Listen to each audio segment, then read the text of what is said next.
জল সংরক্ষণ এবং অপচয় রোধ অর্থাৎ সঞ্চয় না করলে ভবিষ্যতে মানুষকে কী ধরনের দুর্ভোগে ভুগতে হবে সে বিষয় নিয়ে সচেতনতামূলক কর্মশালা অনুষ্ঠিত হলো ডুয়ার্সের সদ্য হীরক জয়ন্তী বর্ষ পেরিয়ে আসা ওদলাবাড়ি উচ্চতর মাধ্যমিক বিদ্যালয়ে পরিবেশ ও পাহাড়প্রেমী সংস্থা নেচার অ্যান্ড অ্যাডভেঞ্চারের উদ্যোগে এই সচেতন কর্মশালা অনুষ্ঠিত হয়। কেবলমাত্র দুটো অক্ষরের সংমিশ্রণে তৈরি একটি নাম জল। জলকে বলা হয় জীবন, কারণ জল আমাদের জীবজগতের বেঁচে থাকার জন্য অবশ্যই একটি মুখ্য রসদ। আমরা প্রায় সকলেই জানি পৃথিবীর মোট আয়তনের ৭১% জল। এই মোট জলের ৯৭.৫% জল লবণাক্ত রূপে মহাসাগরে অবস্থান করছে। ১.৯% জল হিমবাহ ও তুষারবৃত্ত অঞ্চলে বরফ রূপে বিরাজমান। মাত্র ০.৬% জল আমাদের এই ভূপৃষ্ঠে প্রাণী ও উদ্ভিদের জীবন ধারণের জন্য নির্দিষ্ট। বাস্তব ঘটনা হলো এই বিশ্বে জলের পরিমাণ বাঁধা ধরা। আমরা সবাই বিশ্বের জলচক্রের একটি অংশ মাত্র।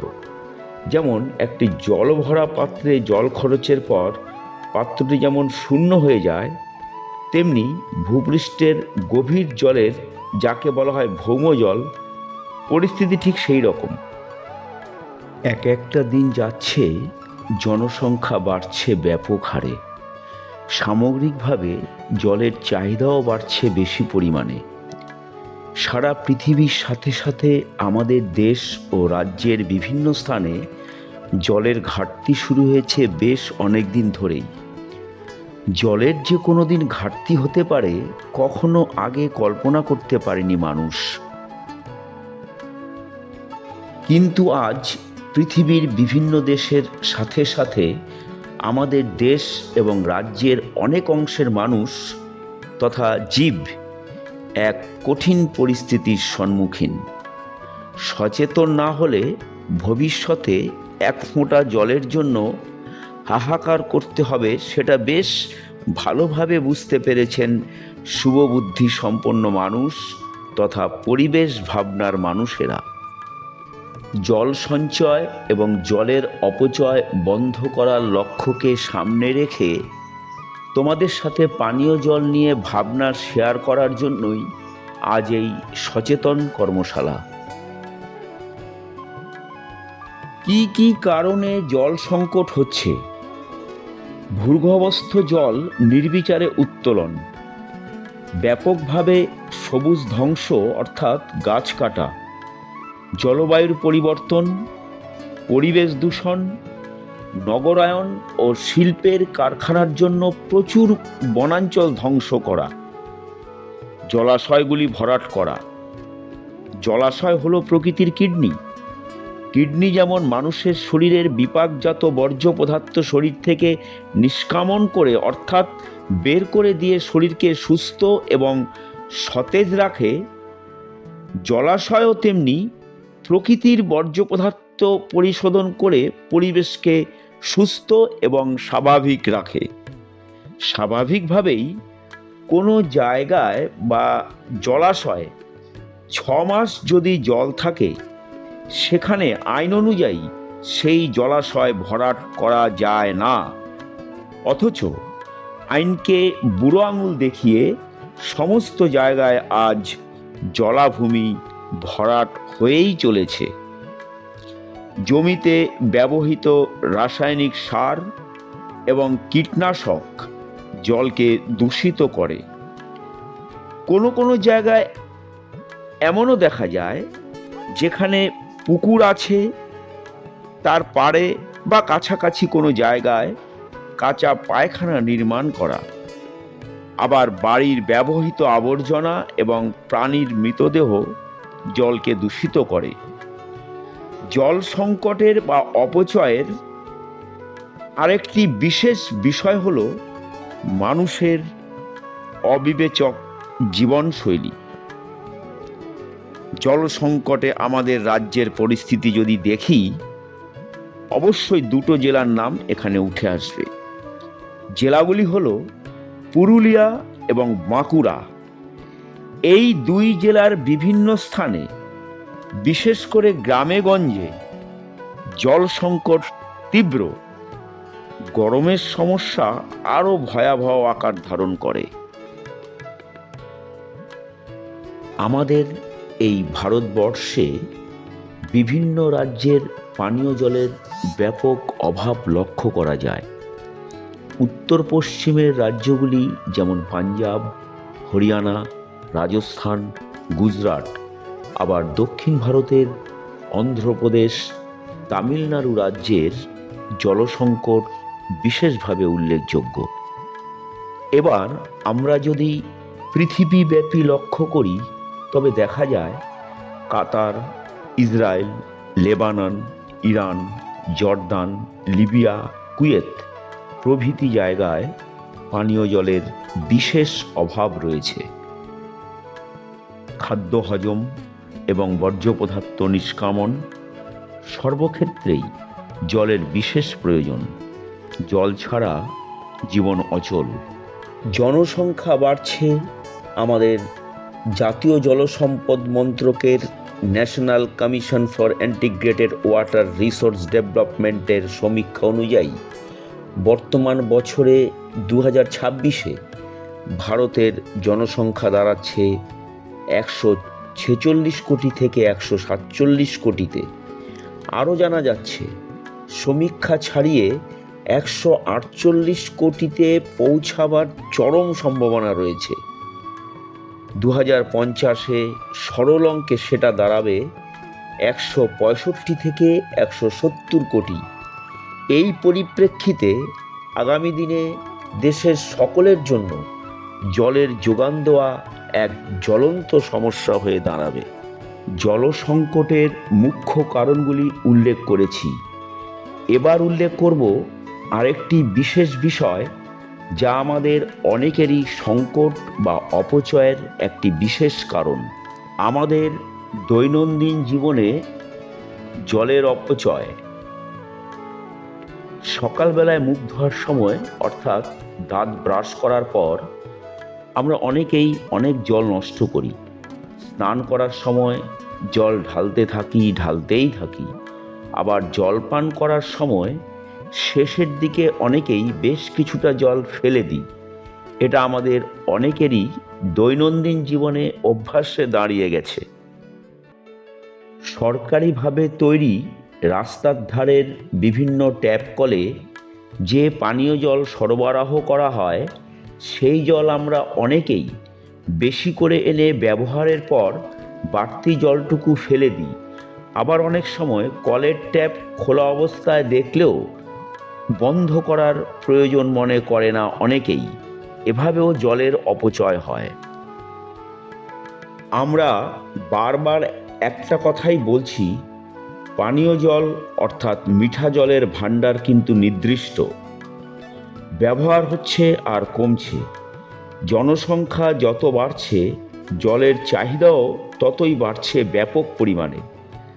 তথ্য অনুযায়ী বর্তমানে আমাদের দেশে জনসংখ্যা প্রায় 147 কোটি ছুঁই। 2050-এ 165 থেকে 170 কোটি হবে। পানীয় জলের সংকট সে সময় আরও ভয়াবহ পরিস্থিতিতে পৌঁছবে। এমতাবস্থায় আমরা যদি এখনও সচেতন না হই, তাহলে মনে রাখতে হবে ভবিষ্যতে এক ফোঁটা জলের জন্য হাহাকার করে মরতে হবে আমাদের। আমরা তোমাদের বলবো, স্বল্প জলে নিজেকে মানিয়ে নাও। জল ব্যবহার শুরু হয় সকালে ব্রাশ করা থেকে।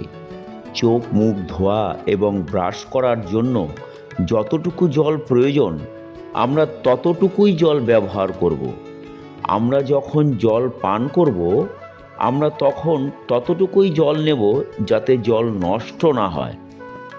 অনেক সময় আমরা অনেকেই শাওয়ার খুলে দিয়ে স্নান করি, তখন শাওয়ার থেকে জল পড়তে থাকে অবিরত। এটা করা ঠিক নয়, এতেও জলের অপচয় হয়। ভবিষ্যতের কথা ভেবে পরিমাণ মতো একটি বালতিতে জল নিয়ে সেই জলে স্নান করা দরকার। সরকারি টাইম কল থেকে যে জল আমরা পাই তার কোনোভাবেই অপচয় করা চলবে না এবং এই জল কেবলমাত্র পানীয় এবং রান্নার কাজে ব্যবহার করব, অন্য কাজে নয়। কল থেকে জল নেওয়ার পর কলের ট্যাপ অবশ্যই বন্ধ করে দিতে হবে।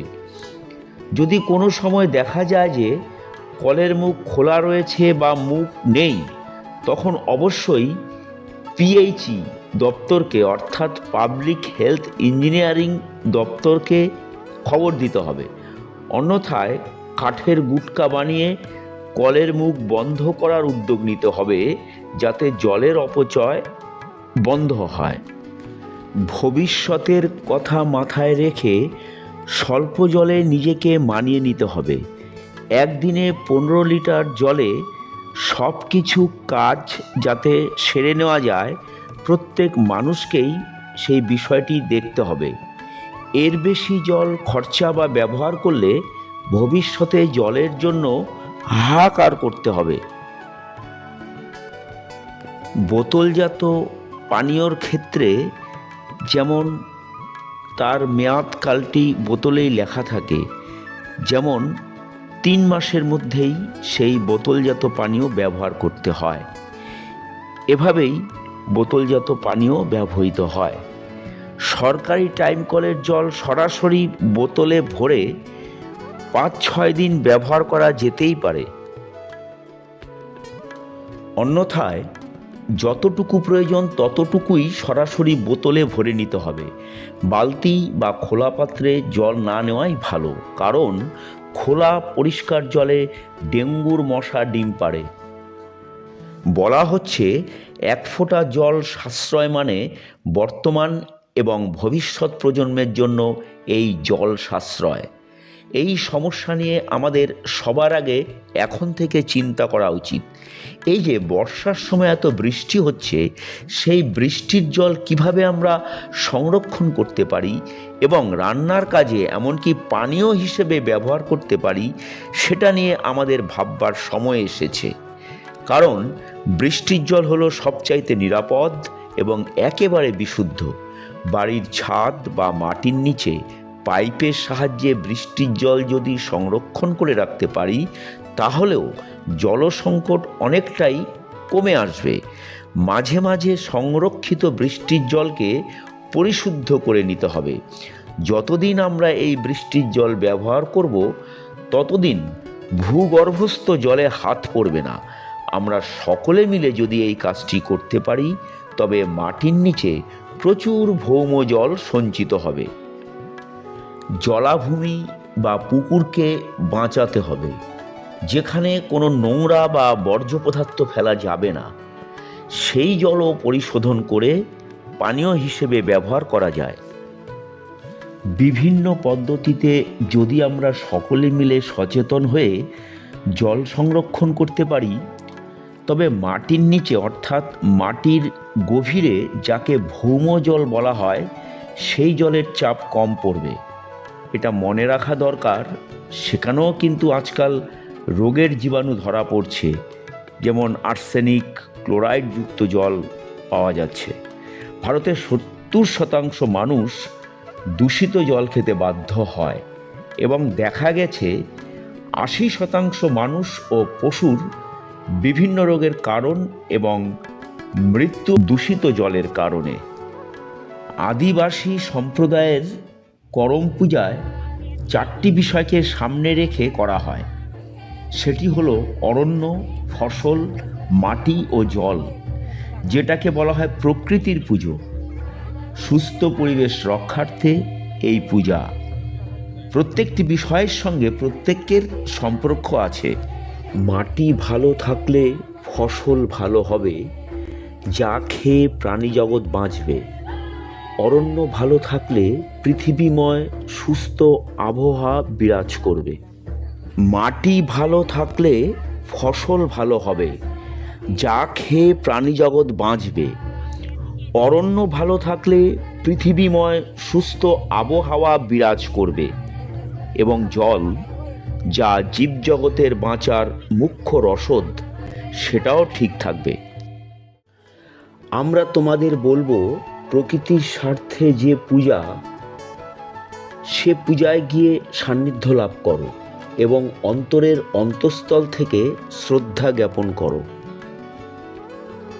আমাদের সকলকে মনে রাখতে হবে, আমাদের সমাজের সর্বত্র, অর্থাৎ আমরা যেখানে বসবাস করি সেখানকার নর্দমা বা নালা 100% পরিষ্কার রাখা দরকার।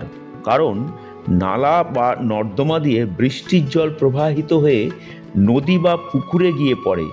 বৃষ্টির জল নদী বা পুকুরে যাওয়ার পূর্বেই নর্দমা বা নালাকে পরিষ্কার রাখতে হবে, কারণ জীবনের অস্তিত্বই জল। অবশ্যই একটা কথা মনে রাখা দরকার, জলের অধিকার সকলের এবং জলের অপচয় রোধে দায়িত্ব সকলকেই নিতে হবে।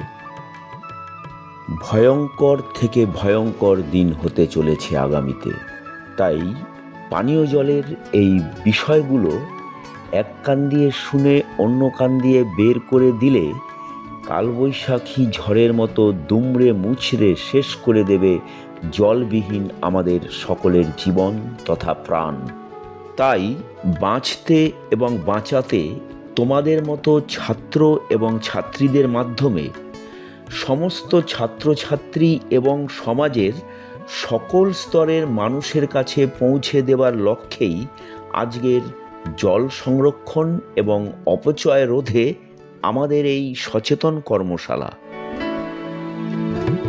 দীর্ঘদিন ধরে পরিবেশ ও পাহাড়প্রেমী সংস্থা নেচার অ্যান্ড অ্যাডভেঞ্চারের পক্ষ থেকে জল সংরক্ষণ এবং অপচয় রোধে উত্তরবঙ্গের বিভিন্ন স্থানে সচেতন করার লক্ষ্যে প্রচেষ্টা চলছে।